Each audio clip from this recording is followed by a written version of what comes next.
Olá a todos, sejam bem-vindos ao Topless e neste vídeo nós vamos analisar a situação geopolítica no mundo para hoje, quinta-feira, dia 14 de agosto de 2025, e vamos também analisar os avanços no mapa que nós tivemos nas últimas 24 horas no conflito entre a Ucrânia e a Rússia e tivemos bastantes atualizações interessantes e por isso vamos começar.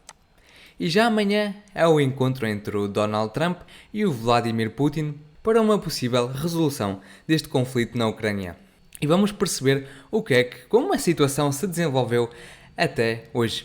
E nós sabemos que antes destas negociações estarem marcadas, a Rússia e o seu presidente Vladimir Putin estavam a impor certas condições à Ucrânia para terminar com este conflito. E uma das condições era que a Ucrânia removesse completamente as suas tropas aqui da região de Kherson, e a fronteira de Kherson estou-vos a mostrar aqui, nesta linha vermelha. Também Putin queria o Oblast de Zaporizhia, que se situa aqui, portanto a fronteira termina nesta linha vermelha.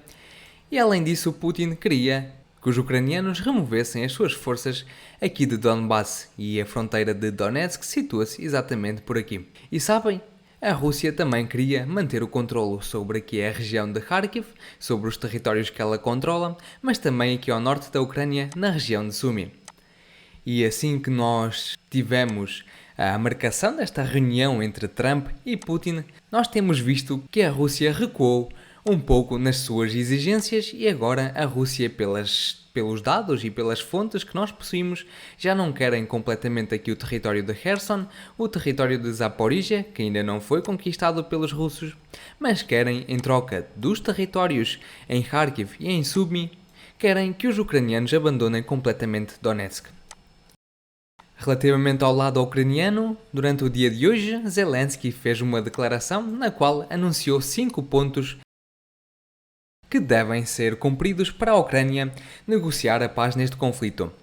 E o primeiro destes 5 pontos é que a Ucrânia não vai abandonar nenhuma das regiões que atualmente ocupa, nem sequer de Donbass. A segunda condição são as garantias de segurança, portanto, Zelensky quer um caminho aberto da Ucrânia para juntar-se à NATO, mas também à União Europeia, à NATO ou à OTAN, mas também quer que a ajuda militar por parte dos países do Ocidente, tanto da Europa como da NATO em geral, continuem a fornecer armas. E não pretende ter nenhuma demilitarização forçada. Além disso, Zelensky quer que a Rússia pague bilhões de dólares para reparar os danos que ela causou no território da Ucrânia. Zelensky também quer que a Rússia retorne as crianças, mas também os prisioneiros de guerra, que se situam em torno de 20 mil, os dois somados. E o último ponto é que a Ucrânia não quer que as sanções à Rússia sejam anuladas. Portanto, se de um lado a Rússia tem vindo a efetuar aqui uns recuos quanto às suas exigências para chegar à paz neste conflito, do outro lado o Zelensky tem, pelo contrário, aumentado ainda mais as suas exigências, e com base nisto é possível ver bem quem é que quer a paz e quem não quer e de que forma. Vamos agora analisar outra situação aqui no mapa, que foram os ataques que nós tivemos nas últimas 24 horas com mísseis e drones, tanto por parte da Rússia como por parte da Ucrânia. E vamos começar aqui por um ataque que decorreu na cidade de Pavlograd por parte das forças russas, e o Ministério de Defesa da Rússia anunciou que nos últimos meses efetuou aqui uma operação, primeiramente do lado da inteligência, onde conseguiram descobrir aqui uma fábrica enorme de produção de mísseis de longo alcance por parte da Ucrânia, que supostamente estavam a ser construídos com a ajuda da Alemanha. E, portanto, no último mês, a Rússia tem vindo a atacar estas instalações e, portanto, a Rússia refere que destruiu e, primeiramente, conseguiu descobrir toda a sequência de produção destes mísseis e que depois atacou os principais pontos e destruiu com mísseis balísticos do tipo Iskander, mas também com drones Guerань. Vamos continuar. Agora, do lado da Ucrânia, ela também efetuou um ataque aqui contra o território da Rússia na cidade de Rostov-on-Don. E temos aqui um vídeo publicado pelos cidadãos russos que gravaram este ataque. E vemos aqui o avião a embater e a explodir ali num prédio. Para já, as fontes russas referem-se que este prédio tratava-se de um prédio civil. E de facto, as informações que temos por parte da Rússia é que 13 pessoas ficaram feridas neste ataque por parte da Ucrânia. Vamos ainda a outro ataque que a Rússia efetuou aqui dentro do território ucraniano, aqui mais ao norte da cidade da própria Ucrânia. E este ataque destruiu um sistema de lançamento de foguetes múltiplos HIMARS ucraniano. Portanto, temos mais um sistema destes sendo destruído pela Rússia. Mas também tivemos aqui outro ataque com uma bomba voadora do tipo FAB contra uma concentração aqui de veículos e de soldados ucranianos.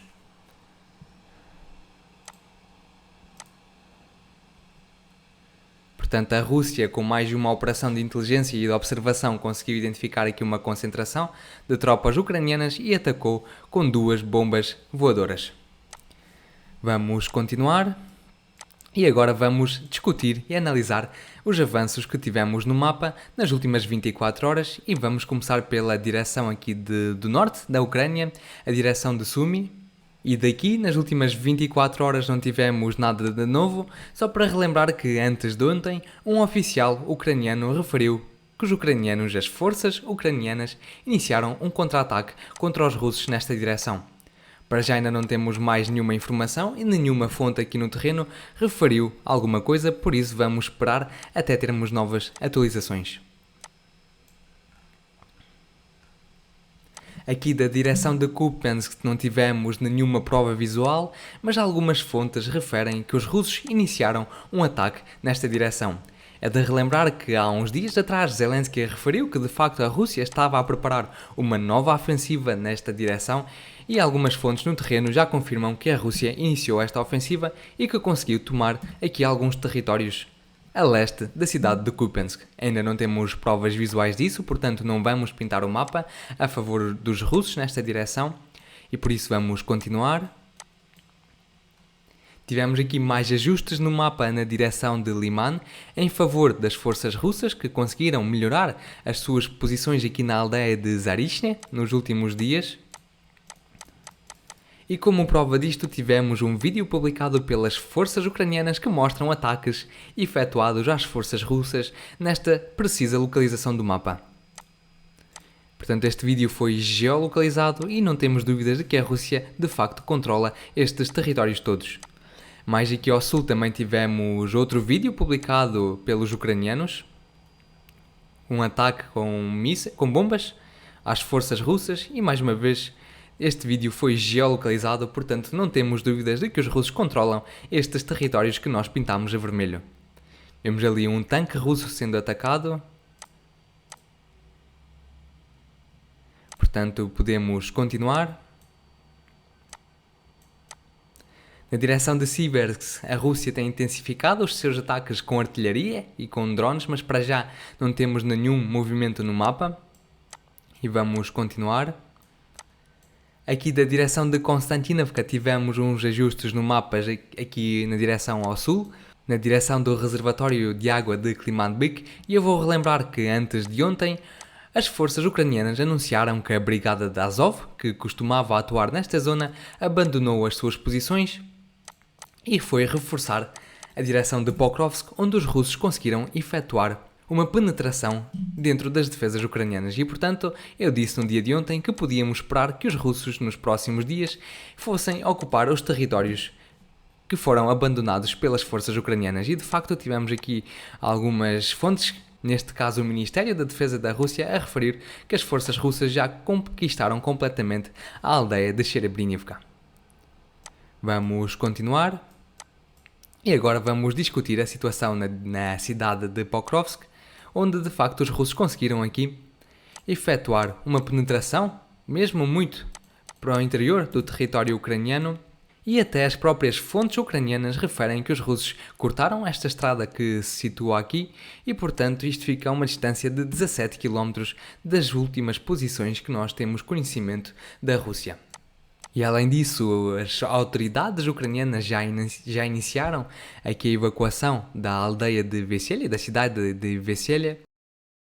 Portanto, muito provavelmente Os ucranianos vão iniciar aqui uma concentração das suas forças aqui nas aldeias de Bilozerka e nesta aldeia de Veselye para tentar contra-atacar os russos nesta direção e barrar o seu avanço. E eu vou explicar o que é que aconteceu durante os últimos dias. É que com estes avanços por parte das forças russas, para já ainda não sabemos ao certo se de facto trata-se do próprio exército russo ou se trata de grupos de observação e de reconhecimento, mas também de sabotagem, mas é facto que as fontes ucranianas confirmam que os russos chegaram tão longe nas linhas de defesa ucranianas. Contudo, esta situação é grave porque de facto os ucranianos anunciaram que removeram a brigada de Azov antes de ontem da direção de Konstantinovka e deslocaram-na precisamente para aqui. E de facto o que nós sabemos sobre esta brigada de Azov é que ela é uma brigada muito dedicada à mídia, mas também é uma brigada bastante experiente em combate e é uma das mais famosas aqui na Ucrânia.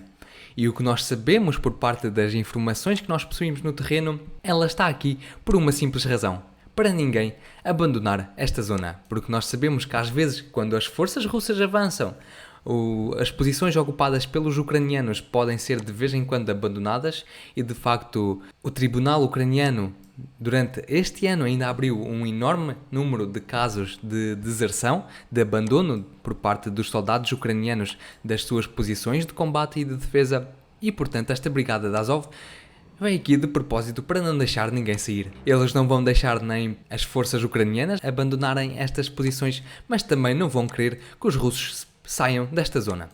Portanto, é uma situação bastante importante e podemos avançar. Além disso, a Rússia intensificou aqui os ataques à cidade de Dobropilha, o que significa que poderão estar muito perto e poderão tentar fazer umas novas ofensivas a esta cidade nos próximos dias. Vamos continuar. Da própria cidade de Pokrovsk não tivemos nenhum movimento no mapa nas últimas 24 horas, mas tivemos um enorme movimento das forças russas a sul da cidade de Novopavlivka. E o que os russos fizeram nos últimos dias foi conquistar aqui esta aldeia que se chama Andriivka-Klevtsova. Tivemos bastantes vídeos publicados pelas forças russas que mostram como os seus soldados estavam a levantar e a erguer as suas bandeiras nesta direção. No início, eles mostram como estavam a atacar as posições ucranianas antes da ofensiva com a infantaria.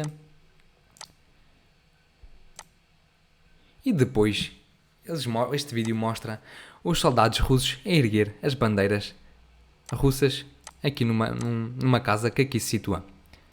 Portanto, não temos dúvidas nenhumas de que os russos de facto conseguiram conquistar esta aldeia. Vamos continuar.